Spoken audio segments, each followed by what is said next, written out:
Hey everybody, welcome back to Mrs. Wizard's Way, and we're talking GT500 today. Let's get started.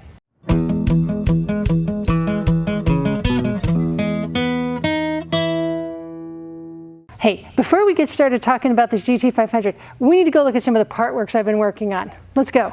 So I've been really busy lately, and I finally have my next set of Partworks ready to go for you guys. The auction is live today and will be for the next 10 days. So check that link in the description below, and there's all sorts of info when the auction ends and all that. But I've got a whole bunch of fun stuff. Again, we had an Audi A6 in, so I took the water pump. This actually does turn. So if you get this clock, it does rotate just a little bit there. You just have to make sure, oh, there you go, centered again. The turbo has another clock. This thing is seriously heavy. So it's a great timepiece, or if someone breaks into your house, you could, throw this at, the intruder. It could be good for you, Got some more earrings here as well.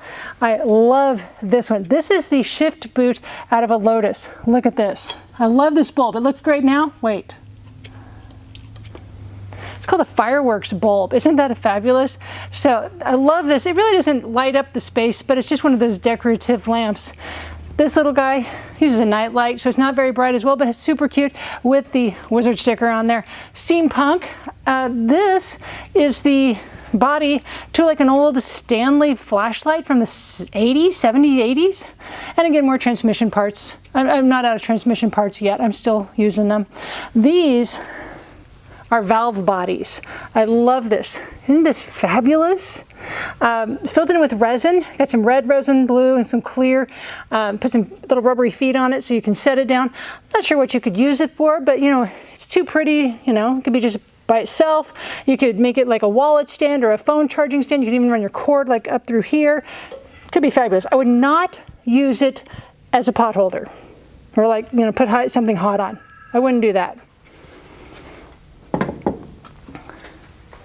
This guy, I love this. This is the second of the two Rolls-Royce mirrors that I have been given. It's a vintage 1950s Rolls-Royce new old stock mirror. I've got a nice blue connector between the two to bridge across. This is a seal out of a transmission and the body of a found lamp. But this, adjust these two screws here just slightly in the back. It could be a lovely shaving mirror. Water pump out of a Toyota Sequoia on the bottom. And the great thing about this, I made it to where you could position the base any way you want. So on the back, you could actually make it as like pen holders or something. It's flat here. You could put business cards. I think it could be great. And then this is an old tractor cab radio. And it had been just kind of setting off to the side. It wasn't doing anything with it. It's just here when I got this space. And April Rose from Tyler Hoover's channel, she saw it. She said, I love this. This is so beautiful. And so I love the rust on it.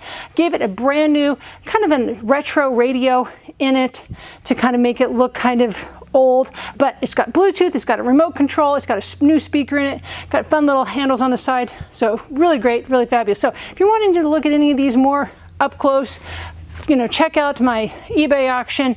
It's in the description, but let's get back to that GT500. So this is my 2008 GT500 with over 200,000 miles on it. And when we shot the videos in the past, I really hadn't driven it much. That first time you saw me drive it was it. They finally got the new clutch put in, and then the Wizard's like, okay, you can drive it for a while. We're gonna be going on vacation next month, and when we're on vacation, this little guy is going to get in and get the pieces and parts that it still needs to have done. But Wizard was like, you know what? I can't keep you away from your car forever. Let's let you enjoy it for a couple of weeks. And I've had it for a week and a half so far, and have been loving the driving. It is just fabulous. It's so much fun. I was honestly, when I was told, here's a car, this has 600 horsepower. That's the most horsepower I've ever driven in a car. That's actually mine. And I was a little intimidated, to be honest. It's kind of scary, like, wow, that's a lot of horsepower. Am I gonna, lose traction? Is the rear end gonna go flying around? Am I gonna end up in a tree? Not the case at all. Even though this has 600 horsepower, you really have to get on it to get the supercharger going, and then yeah, it'll break loose. But it's not like you just touch the gas and you're gone. You really have to punch it. So I've been really having fun. A lot of in-city driving. The only thing that's annoying is there's some serious clunking going on, especially over the railroad tracks.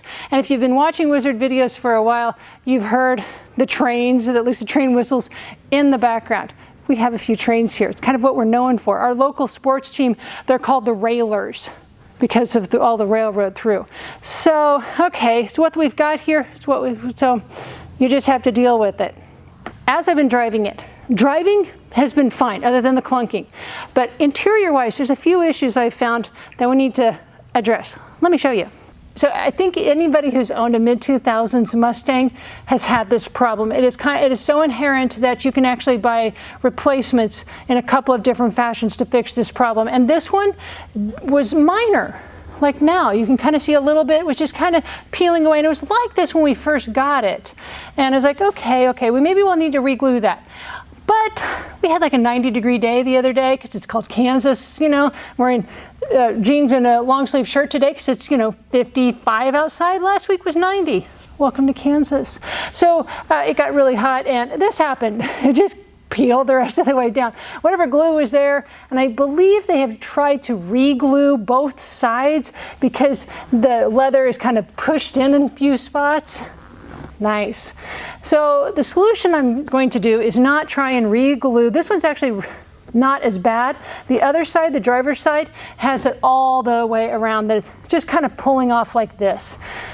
You can buy replacement leather that you can pop this off and can re-glue it, but I wish they would not put this foamy stuff back here. I know it's for soft, kind of give it a little bit of a nice cushion to it, but it's such a nightmare to have to glue on too.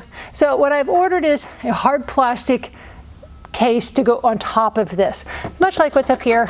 Yeah, this is leather, and I'm like, oh, well, I really want, maybe do I want to keep the leather or not?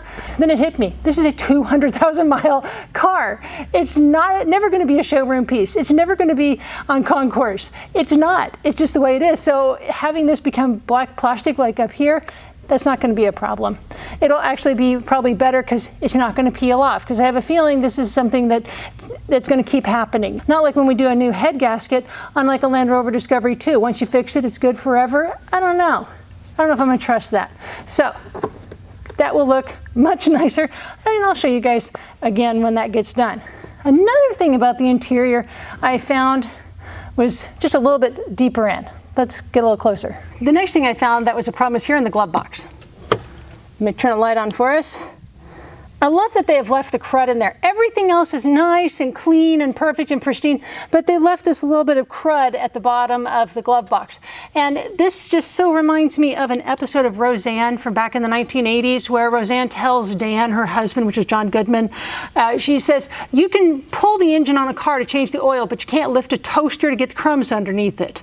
And that's what this looks like. It looks like somebody cleaned everything else, but left the small crumbs in the spots that we just don't see. And actually, the center console is in the same case. It's got some stuff I just need to clean up, but I haven't had time. It's been insanely busy around here, and today I'm running the office because Crazy D's at an auction. So it's been nuts. But why don't we get this on the road so I can show you the clunking, or at least let you hear the clunking. I don't know if you're going to be able to feel it, not like we do, but let's get this on the road. So let's get this thing started and on the road.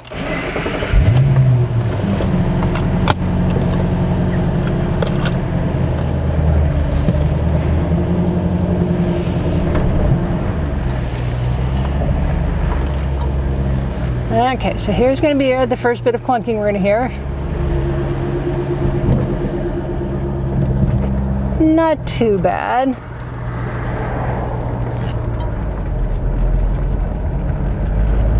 Just going to drive here in our parking lot area. I'm not going to gun it yet. And it's... Okay, so let's try this again now that the Wizard put a seatbelt on, because again, we're just going to do a little loop here. We're really not getting on the road. He shouldn't hurt himself, but it was beeping, and so we put his buckle on. Normally, he always wears his buckle. You can hear the clunking. Oh, there it went.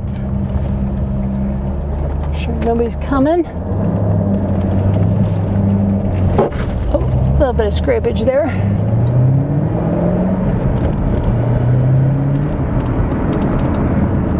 and we'll go back.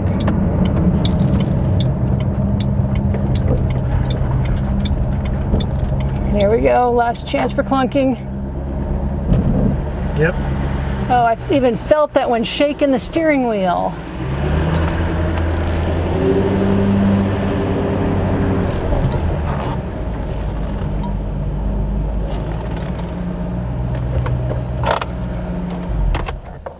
So since the wizard is behind the camera today, he's going to go and tell us what we need to do to get this thing back on the road and getting it running even better. Okay, wizard. So it looks like you got a plan for my car. Yes, it's a lot of suspension clunking that you're having. There are bushings that are worn out from over 200,000 miles. And we have everything like they saw in one of the Car Wizard videos that we showed. Now we have all the parts readily here so we can install them while we're on vacation. I'll have probably Grimes do it. Good deal. So what do we have here? These actually go to your rear axle. They're called trailing arms. And on the current ones that are on there, this rubber all is torn to pieces. It's cracked, big old gaps, and it's allowing the axle to shift back and forth, making for some weird feeling steering. These are front lower control arms, which on your car everything's fine except for this big part here. The bushings rubber is all destroyed, and also it's allowing for some play in the steering, which makes it feel kind of gummy, gooey, kind of a weird feeling. I kind of feel that. And I see that they both say Moog on them. Yes, they are Moog parts. And then what do we have over here? This is actually the clunking you have going on. There's sway bar bushings and various other bushings and things. This is a complete kit. They'll take care of all the clunking noise right there. It's always the rubber. When it comes to cars and lots of high miles, it just disintegrates. Yep, it gets age on it. It doesn't matter how well you take care of it. Time takes its toll on rubber components and they fail. There's not much you can do about it, but replace them when they go bad. Yeah, that's unfortunate, but luckily I know someone who can fix them. Yes, you happen to be a half owner of a shop. Yeah, it does make life easier when you have fun little cars. So on this side of the car, there's two issues. One, right here, there's a little bit of cancer kind of going on here underneath the paint. You can see it's kind of bubbly, it's not looking so good, and a little piece is actually chipped off. Big tears. So not quite so sure what we're going to be doing with this. With the 200,000 miles, I might just try and find a nice touch-up paint on it, at least to get by, and then we'll see. I don't know. Maybe wrap the hood? I don't know. We'll see. Maybe you guys have ideas. Put them in the comments. The other thing is this wheel. Well, actually all the wheels. I have not been hitting curbs and anything else. That is not what I do. And so all of this, rubbing and scratching is not me. So Wizard says he knows how he's going to get them fixed, making them look much nicer because they're nice wheels, but he's going to fix them and make them look a whole lot better than they are. But luckily when you're going down the road and they're spinning, people don't notice that. They're noticing everything else. And luckily this little spot is small enough, most people don't notice as well. So I've been driving this around and I went to, that favorite store of ours with walls. And as I pull into the parking lot, there's a guy kind of standing there, kind of putting stuff in the back of his truck, getting ready to go. And he says, "Man, that thing sounds really good." I say, "Well, thanks." He's like, what does that have in it? It's like, it's got 600 horsepower. He's like, 600 horsepower? How do you keep this on the road? He was so funny.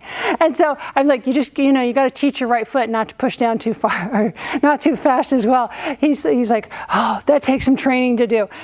Super sweet guy. One of the first times I actually drove it, and he really appreciated the car. So that was always fun. Now, is this as eye-catching as the Viper? No. And that Viper video really, when he sold that and got this Gap Pack Charger, that really threw a lot of those viewers off out there. They're like, "What? Why would you trade for such an iconic car for a Charger?" Well, as nice as the Viper was, it's really not a good driver. There's no safety features. There's no roof. Yeah, we could put the hardtop on, but it's hard to take it off and on and off and on. And there was the toupee you could put on it. It just wasn't very user-friendly. Plus, it was a stick shift, and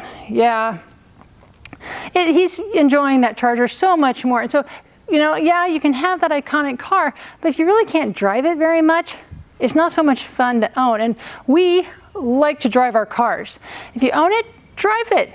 I don't want to have a car that's got 3,000 miles on it. I want to be able to drive it and enjoy it. So that's what I'm going to be doing on here. Am I going to put another 100,000 miles on this thing? No way.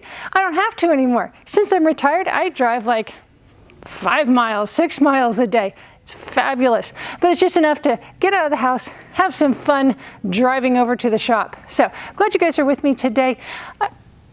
Hopefully you've enjoyed looking at the GT500, and don't forget, check out those Partworks. I'd really appreciate it.